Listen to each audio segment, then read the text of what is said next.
On camera, where is he? Down there, but we're live on you, Grace, so don't leave your camera, please. Which camera? Jake, the umpire's out.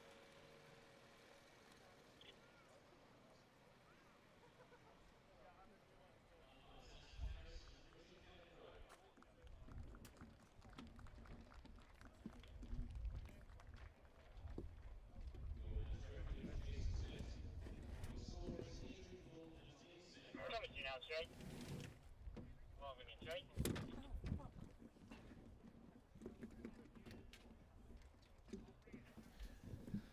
Well, a very good morning, everybody, and welcome back to Radlett, where the final home group stage Royal London Cup about to get underway. Middlesex entertaining Gloucestershire, with Angus Fraser and myself, Kevin Hand, in the commentary tent this morning, and there's Stephen Eskenazi and Max and Mark Stoneman about to make their way out to the middle, having won the toss and elected to bat here at Radlett this morning. And no great surprise, the side winning the toss and batting first, winning what is it, 7 out of 8 now of the last games here at Radlett in list day. So a big performance against Warwickshire the other day for Middlesex. 10 points with 2 to play at the top of the group. A win today would secure one of the top 2 positions, with Sussex at Hove to play on Tuesday, which will effectively become a one-off match to decide top spot in the home semi-final in this competition. Gloucestershire with half an eye still on a qualification place for third spots. That Leicestershire defeat yesterday just about keeping things alive. So yeah, Gloucestershire, they won't have given up. It's going to be a tall order for them from their position, but they themselves will not have given up at all. News of the toss, their Middlesex winning it, electing to bat. They named Stephen Eskenazi, Mark Stoneman, Sam Robson, Peter Milan, Max Holden, Joe Cracknell keeping, Luke Holman, Martin Anderson, Umesh Yadav, Toby Greatwood and Max Harris. As for Gloucestershire, Ben Charlesworth, Ben Wells, Marcus Harris and James Bracey, not a bad 3 and 4 at all. Oliver Price, Jack Taylor, the captains, Afar Gohar, Tom Price, Tom Smith, Paul Van Meekeren and Ajit Dale making up the Gloucestershire 11. There's the Middlesex captain then, who is in just quite simply the form of his life has been said on many occasions, but I mean this is the form of many batters' lives. Good morning, Angus Fraser. Morning everyone.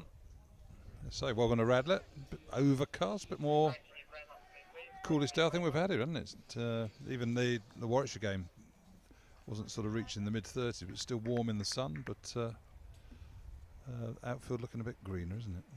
Amazing, a little bit of water makes, but still fast. I suppose the big thing for Eskenazi is you don't sort of take anything for granted, and he's not done that so far. And so whilst you've got Eskenazi at one end, obviously in wonderful form, squaring lots of runs. You've got Mark Stone, who's had a number of starts but not really gone on. I'm sure he'll be determined to play his role. Ajit Dale is getting us underway from the Saltersfield end. 2 slips in place. There's Singdale on his back, but we're all told Ajit Dale is the name to go by. 22-year-old from Berkshire, the third Berkshire player in this game, with Toby Greatwood and Martin Anderson. 7 first-class games, list day and a T20 for him as well. Yeah, it's been, I think Hampshire's been his county, isn't it? Name was passed across our bows recently.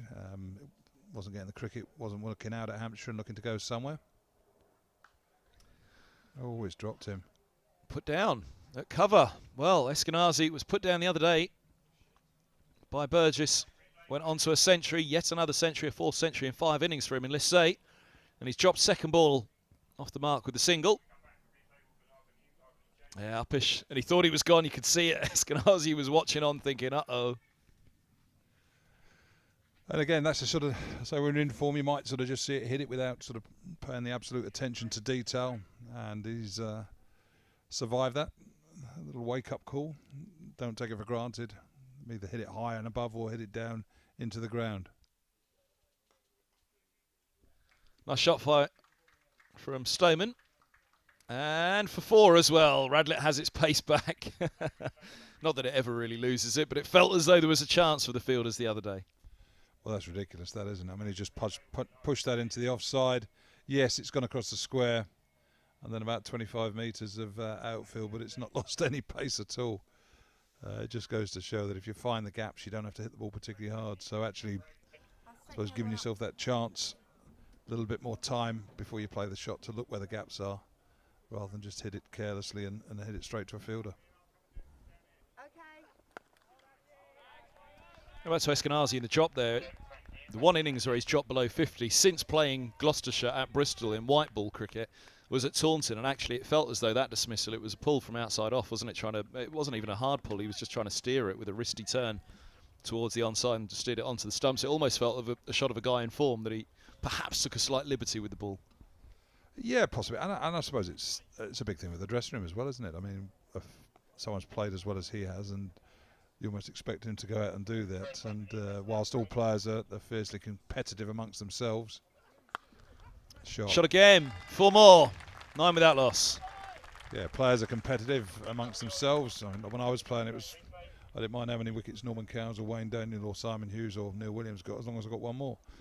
So you always want to be the highest run scorer, you always want to take the most wickets, and that naturally exists. But equally, losing someone like Eskenazi, who's been such a who's been the player that all these runs have been built around, really. You lose him early, and it's someone else has got to do it now, and it just sort of changes the atmosphere slightly because you're used to him being out there after 20-25 overs.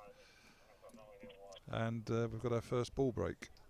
Another one's gone into the hedge. It's amazing, isn't it? Because I said it a few times. As we may have just said it off mic there, but the Warwickshire match was the most complete performance so far, wasn't it? Bat, ball, field as well. Where a couple of occasions Middlesex have looked at the field in a match, thought, okay, that wasn't quite there.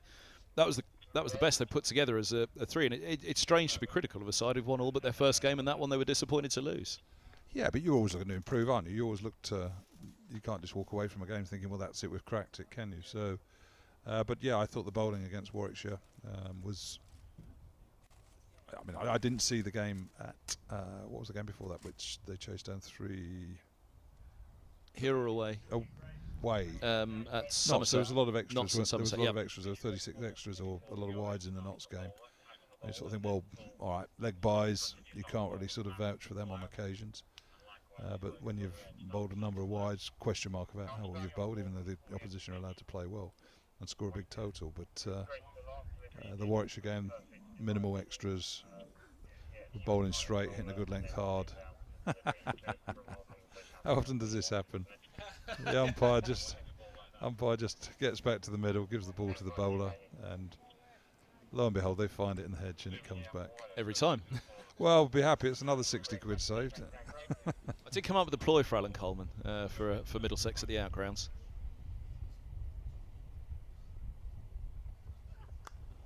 Nicely played again. This time it's fielded at points, crisply struck. End of the opening over, 9 off it, 8 for Eskenazi, 8 for Stoneman, 1 for Eskenazi, who will have the strike. He was put down second ball with that catch in the covers. At the Oval, of course, they have grab a grand, don't they? Take a catch in the crowd. Grab a tenner here. If you can take it over if it ramps up over the boundary, open your hold on, you get a tenner. Well, it saves Middlesex 50 quid, doesn't it? If you're giving a tenner to the crowd. Well, I don't know, but there's a lot of boundaries here, aren't there? It could be quite expensive that by the end of the day. 40 boundaries that are caught, that's 200 quid. Well, if it's 5 of that. You better tell Alan Coleman he liked it. Maybe that's being pumped into the system for next year. Some of the kids love sort of rummaging, don't they, and playing in the hedges and stuff like that. So that's true. Give them a little reward if they come and find the ball. Arms torn to shreds. Interesting tactic here by Gloucestershire, opening with a spinner. Yeah. Left arm spin. Zafar Gohar. Does go by Zafar as he has on the back. A few have gone with this, and of course Amir Verdi bowls 4 on the bounce, didn't he, to begin with, for Surrey in the game here.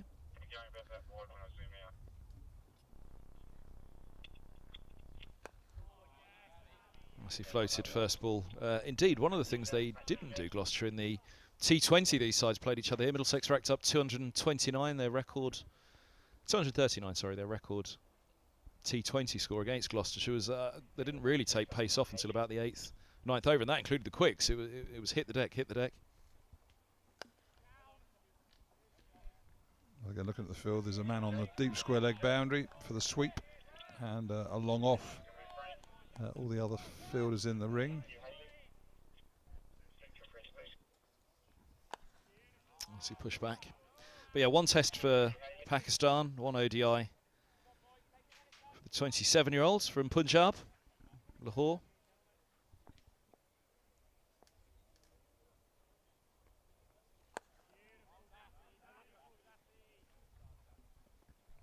It's a single down to long off.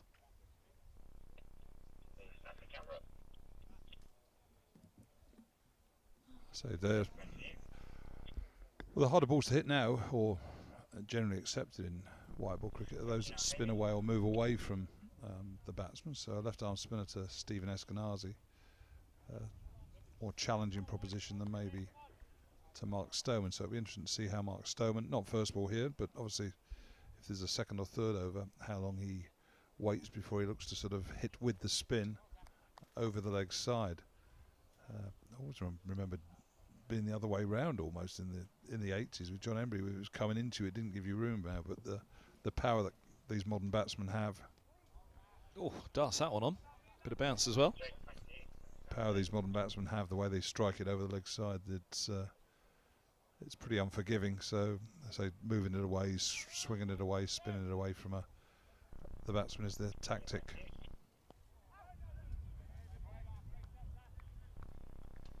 End of the second over. Just that single to Eskenazi off it, so he'll have the strike once more.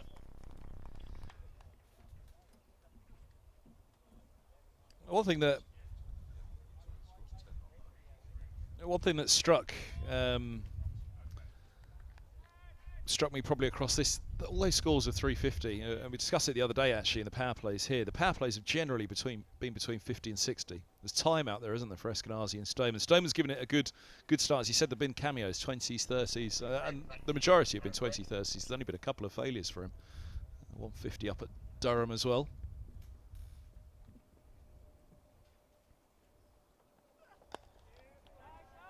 But I think again that was, again, you look at the Warwickshire game, Norwell, Annan Dolby, two experienced, successful county seamers. So quite rightly, fresh pitch, first time it's used. It's the same pitch that would have been used for the Warwickshire game, so it'll naturally be a bit drier, a bit more worn.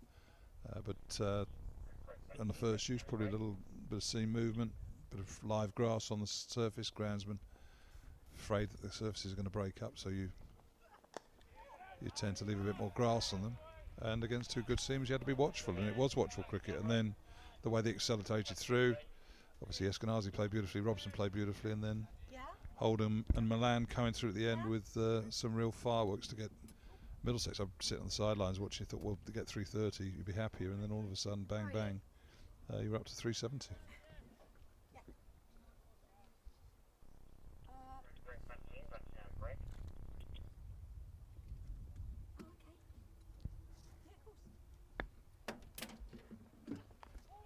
Ooh, just managed to ride that one into the onside. Let's have a look again.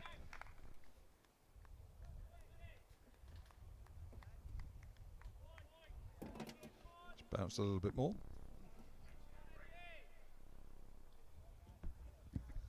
Middlesex bowlers found some really good seam movement in that Warwickshire game. Max Harris, Toby Greatwood got a couple of to come back in off the seam to pick up some big wickets.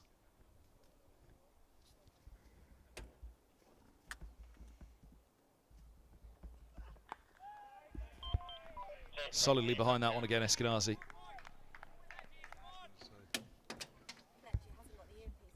So just the shot that he practiced after was the pull shot. Was it quite short? It probably was short enough for the pull, but again, just want to get in, used to the pace and bounce of these surfaces, back yourself. Make up for watching a few early on as your inning progresses. It's very much the Stoneman shot, isn't it? Just anything short at all, he's onto it quickly.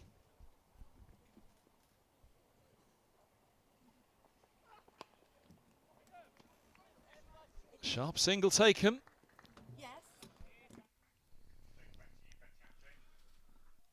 Well, that would have been 8 dot balls leading up to that single. Eskenazi just turning the strike around. We'll meet and have a chat about it now.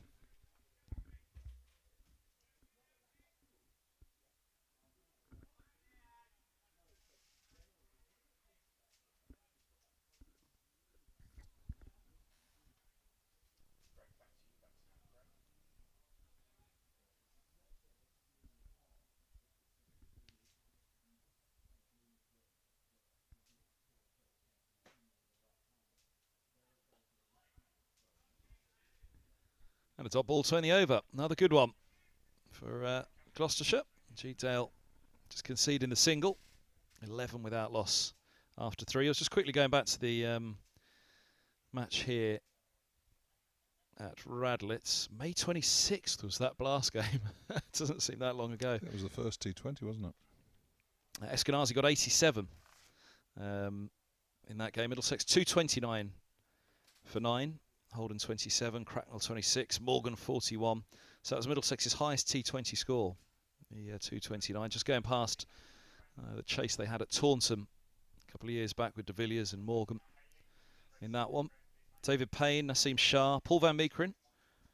Just the 2 overs went for